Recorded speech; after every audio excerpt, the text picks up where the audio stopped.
Good afternoon, everybody. Happy Friday. Mario Delgadillo here, and welcome to our Finline Financial Advanced Markets Training. This morning, what we're going to do is we're going to talk about Annuity 101, all the things that you need to know about this particular product. What's really cool, guys, is that all of the coaching and the material and the training that we've created is meant to keep it super simple. When I'm with a client, I actually tell them at the beginning, if when I get to the end of this, you say this sounds too good to be true, or this is too simple, right? Then I've done my job. See, as an insurance advisor that uses the insurance industry to help to help create retirement plans, right? Guys, we don't get paid like a traditional financial advisor. We don't get paid with money under management.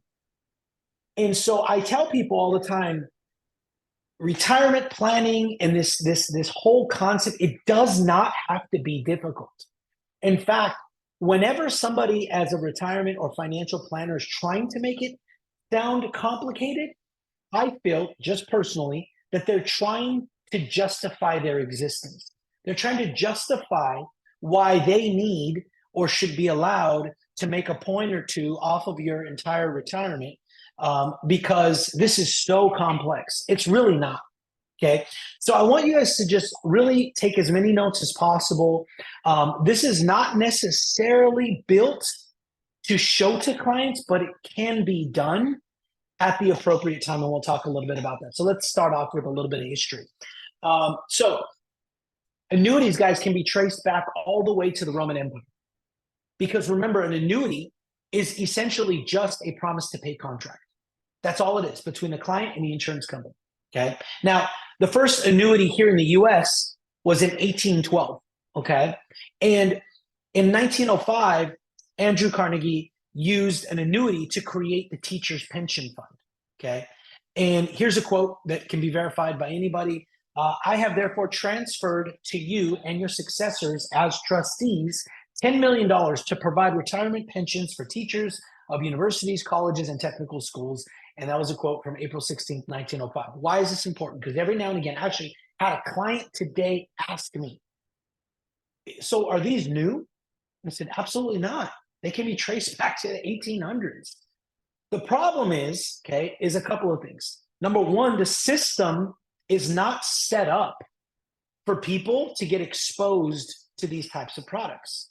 And he was like, what do you mean? I said, well, I don't want to come off as one of these conspiracy guys, but the way big business and the way big banks and the way big corporations work is by funneling people into the market. Okay. Well, how do you know that? Well, did you have a choice when you got your job, or did they tell you you have a 401k? Oh, okay. They didn't say there's other options for you, did they? No. Right. But once people start to learn, they understand that the wealthy have been using the insurance industry for years, hundreds of years, right? Using whole life accounts, right? So this is just to give you guys some background, but here's the elephant in the room. And this is what you have to make sure that you understand. Annuities have a bad rap. Okay. They really do. And here's why. Because of variable annuities. And we're going to get into this in just a few, but a variable annuity just means that your money's inside of an annuity, but it's still in the market, going up and down with the value of the market. See, to me, that doesn't make sense at all, because the reason somebody wants an annuity is because of safety. But if that annuity is variable, it provides zero safety. So it doesn't make sense. I've never sold a variable annuity, nor will I ever sell a variable annuity. But why are they bad? Pretty simple. Risk. Your money's still in the market. And because your money's still in the market, they're loaded with fees. But in the past, okay, guys, bad agents have put too many clients into these in order to get big commissions. Okay? Real simple. Don't be afraid to, hit the nail square in the face, right? Just tell them, hey, listen, this is what it is.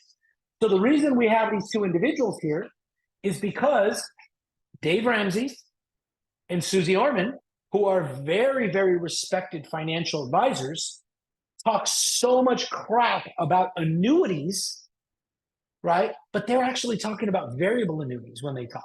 They're not talking about fixed or fixed index annuities, okay? But these are things you have to be prepared with, okay? Because your clients will go online and say, well, Dave Ramsey's said to me online that yada, yada, blah, blah, blah. You should buy term and invest the difference, right? And I always laugh because I go, guys, you understand Dave Ramsey is a salesman. That's all he is, okay? He's going to tell you, well, this is, and then if you quietly pay attention on the back end, so subtly, you'll see. But if you really want to know how to retire, click on this link below. One of my advisors will call you and I'll take care of you. Guy's just a snake oil salesman. That's all he is, right? It's not that what he says is wrong. He just knows his audience and he's good at making sure he's hitting the appropriate people who are going to listen to him, okay? So just keep that in mind. Now, next thing, there's 3 types of annuities, okay? There's fixed, there's indexed, which pays based on the value of an external index, and then there's also variable, right? Which means that you actually own investments in the account that are in the market. Now, before we move further, let's also note that there are 2 types of money. 2 different types of money that you can fund this account with, okay? Number 1 is money from a tax-deferred account. So 401ks, IRAs, or 403bs, okay? And number 2 is non-qualified money, which essentially is cash, things that you've already paid taxes on, okay? Now, a question that I get a lot from people is, hey, can I keep adding money into this, like down the road? You can, okay? But you have to keep in mind that the money has to be like money. So a scenario in which you can add qualified money later on down the road is, let's say somebody's, let's say I'm 59 and a half. Let's say I'm 60, okay? That means I'm over the 59 and a half rule. So that means I can move my 401k without any penalty. But I'm still working for 10 years. But I just want to protect what I have. So let's say I have $400,000 in there now. I'm 60 years old, but I've got 10 years of work ahead of me. So I move 395,000 into an annuity. That leaves 5,000 in my current 401k that I'm still contributing to. Then that 5,000 over the next 10 years turns into 100. I can take that 100 that's still remaining and merge it into the first rollover. Does that make sense? You can add like money to like money. I couldn't roll over that 395,000 and then say, hey, you know what though, but I've got another 100 grand in cash in my savings. Can I merge that? No. There would have to be 2 separate accounts that roll over. And when the client logs in, they'll have one login with 2 accounts, one with 395,000 and another one with 100,000. Does that make sense, guys? Okay. Yes. So even the cash one though, you can add more cash to it. Okay, down the road. It just needs to be like money to like money. Now, that said, let's talk about some different types of annuities, okay? So the first one we'll talk about is called a SPIA, okay? And that stands for Single Premium Index Annuity, okay? Now, as I was putting these together, I want to make sure that none of you guys get confused. So we do a lot of business with F&G, right? And for the most part, we're familiar with single premium annuities, right? Because what that means is a single premium annuity, here's where somebody dumps a lump sum into the annuity, and that's that. That's the majority of what we're used to, right? But as you do research, a lot of those people use these SPIAs to get income like right now, okay? Now, these are some general statements. Like this one says typically has lower payments. Yes and no, because it depends, in my opinion, on the actual carrier. Okay. So for instance, if you use F&G, and that's my bread and butter, you guys know that, there's the Flex Accumulator product. The Flex Accumulator product allows somebody to put a single premium index payment in one time and get access month 1, year 1. But they still offer great growth. They still offer bonuses. So it doesn't necessarily mean that the income payments are going to be lower. It just means that they're getting access sooner. So the majority of everything we do is a single premium index, okay? But because of the carrier that we're using, okay, and the amount of growth and the bonuses that they offer, they still are pretty formidable and they get some pretty good income payments. Okay, so now deferred annuity, DIA, deferred index annuity, funded with a series of premium payments. Okay, so NLG has one that you can actually fund with as little as $100 a month. This is a really good option for somebody that, like for instance, I had a client that is cancer free, but cancer free for like a year and a half.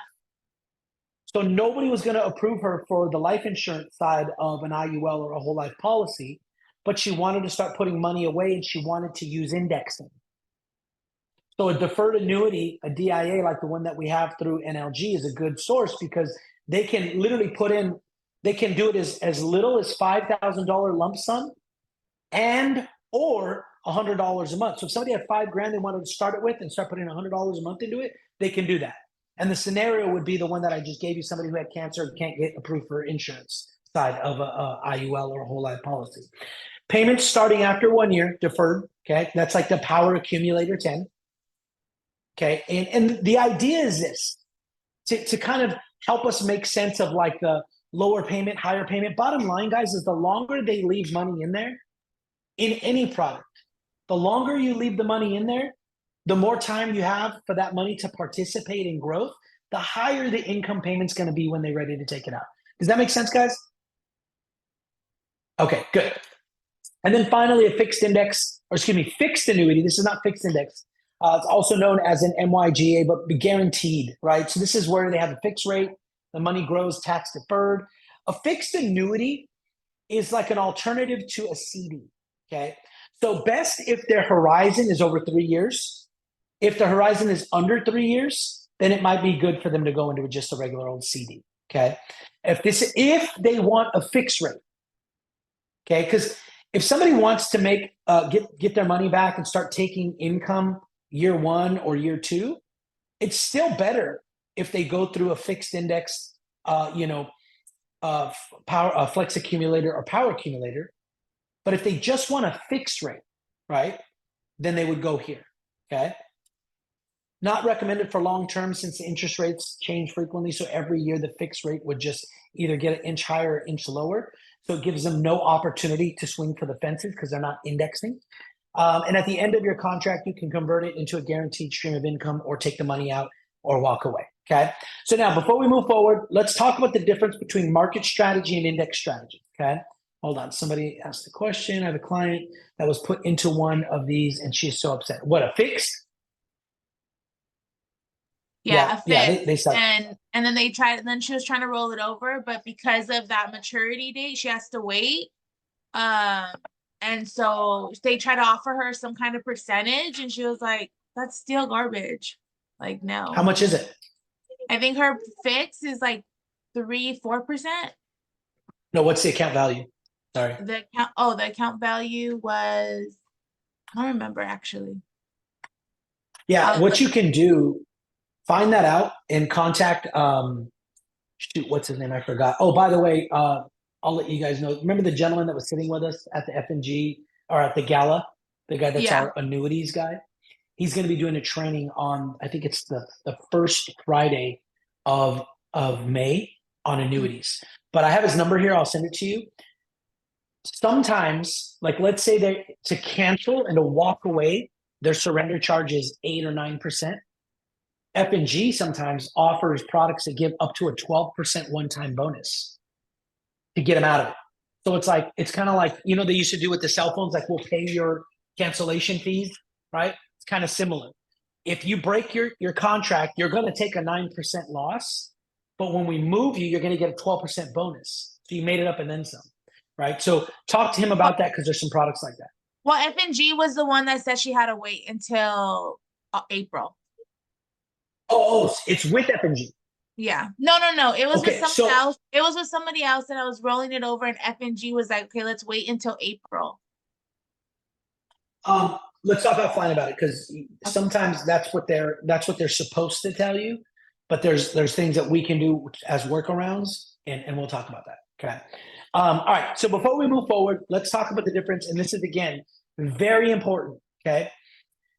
Market strategy versus indexing strategy. Market strategy, you grow your money in the market.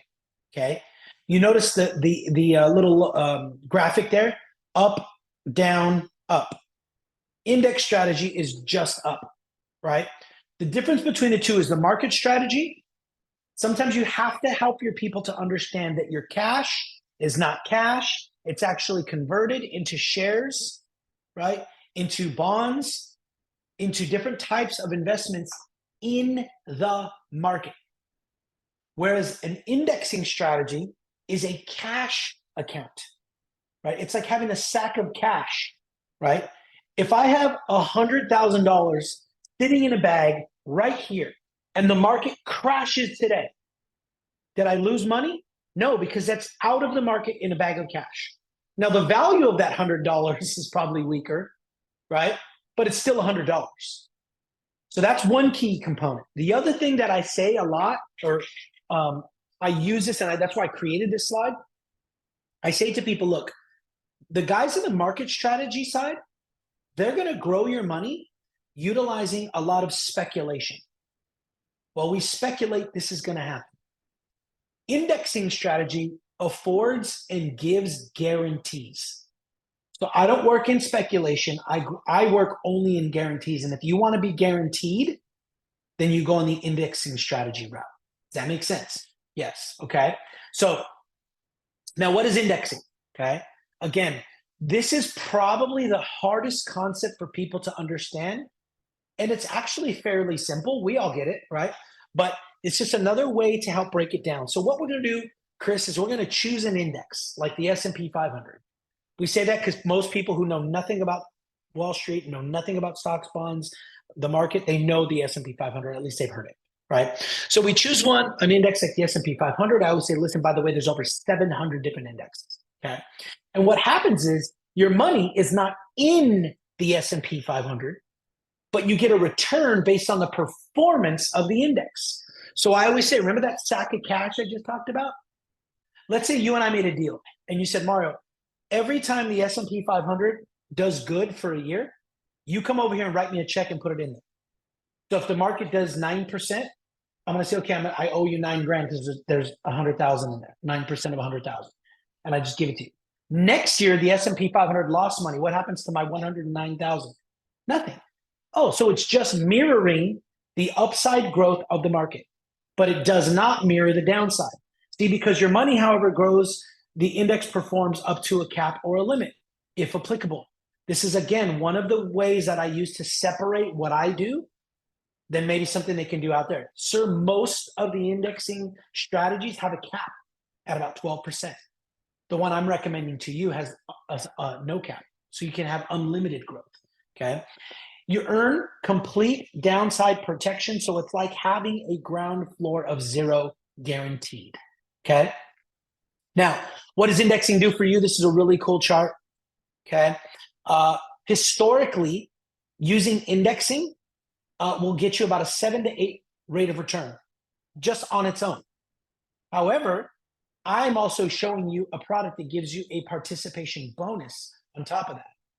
So when you look at the participation bonus, it comes up to about 11%. That's how we stay ahead of inflation. Protection from market downturns, no contribution limits, no restrictions or RMDs, and you have access to your money pretty much from year 1 or year 2, depending on which one we decide, and there's no fees, okay?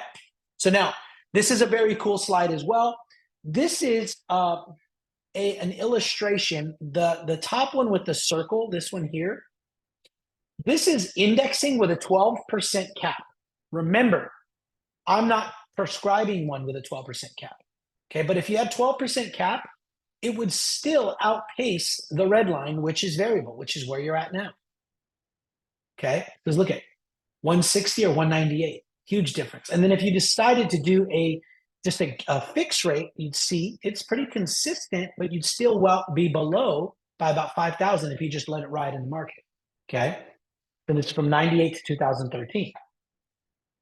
So now index and fixed annuities have zero fees and expenses. Some are uncapped with unlimited upside potential, which is the one I prescribed for you. And some companies will even give you a bonus of 10% on your deposit. So if you're showing this to somebody as like a secondary or they need more information, here's what I say. There's two types of bonuses. Sometimes they give you a lump sum bonus up front and nothing else after. Sometimes they give you no upfront bonus and a bonus every month. Mathematically, I selected the 225% bonus lifetime because you'll make more money over time by doing that than just doing a one-time 10 or 11, 12, 13% bonus, okay? But those are just more options. Now, this is actually something that I just recently learned, which I thought was pretty awesome. Waiving surrender charges, okay? So surrender charges can be waived under the following circumstances. So what are surrender charges? Remember, from year 1 to 10, they can only access 10% of their money. But what if they have a stroke in year 5 and they are like debilitated and they have to be put into a home? I can only take 10%? No. So look at, if you have to get put into a home healthcare services, if the annuitant requires home healthcare services because he can't do 2 out of the 6 daily living activities for 60 days, he can actually take as much money as he wants with no surrender charges. Now, he'd still have to pay taxes because it's still money that needs to be taxed. Terminal illness diagnosis. If you're diagnosed with an illness or physical condition that causes your life expectancy to be 12 months or less, you can access your money without any surrender charges. And then if you were to go to a nursing home confinement, so difference between home health services, that is if you need to get nurses to come over or people to come in and cook for you and things like that. Nursing home is if you're in an actual facility, right, for more than 60 days, then you can actually access your money without any surrender charges. All right, so let's take a look at another scenario of comparing this versus that, okay? So 401k, 403b versus IRA and annuities. Now, we know this is not a retirement income. You can take money from here to use for retirement, but it's not setting up a retirement income. This is guaranteed income for life, okay? High fees, no fees or charges, unless somebody adds a rider. Tax deferred, tax deferred. This is taxed twice at death, okay? Once for the death tax and second for an inheritance tax. This is only taxed, the beneficiary only pays taxes on the growth. So the difference, so if I rolled in 500,000 and when I passed away it was worth 8, I would only pay $300,000 on taxes, and that would be one time, which is pretty cool. And then this here, you can actually, you'll get major penalties if you touch it 59.5 or below. And this one you may have federal, same thing, right? So if you touch it before 59.5 and it's an IRA or 401k, you'd still have the exact same penalties, okay? So with that being said, here's some new information. Where is everybody at? I just only see now 3 cameras. And we lost somebody. Okay, there we go. All right, oh, caught y'all. Dang, see what happens is when you don't have your camera on, I just automatically think you're not paying attention, right? And so it's kind of like presenting to the wall. Have you guys ever presented to the wall? It sucks. You can't get into your mojo. You can't get into your juju. All right, so check this out. These are some really good points, some of them new, okay? Mario, how safe is the life insurance industry? Well, annuities are not FDI insured. Oh my God. However, and this is historical information that they can go and verify, compared to commercial banks and investment firms, life insurance companies' solvency record has been nearly flawless, even during hard economic times. So what does that tell us? Compared to the commercial banks and investment firms, life insurance companies, their performance is almost perfect. Guys, banks crash every year, right? Next one. A large percentage of life insurance companies exist that are over 100 years old. A lot, by the way. And a lot of them you've never even heard of. Sometimes the strongest ones are the ones you've never even heard of, right? Because they're big enough and strong enough and old enough to not have to be buying, football fields and stuff like that. In 2008 financial crisis, only one life insurance company became insolvent, and that was AIG. 465 banks failed, okay? And then this one's pretty good as well. Instead of federal regulations, each state has an insurance department who's responsible for enforcing strict regulations on insurance companies. One of the strictest and most important requirements is what's called the dollar for dollar reserve. Okay. Where the insurance company must keep at least $1 in the reserve for every dollar they guarantee. So, client, you have $448,000.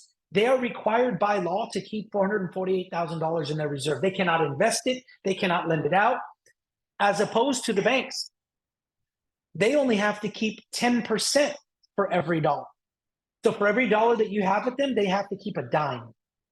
Which sounds safer to you? Okay. Guys, this is freaking gold right here. This is gold. Okay. All right. So that's that. Priscilla.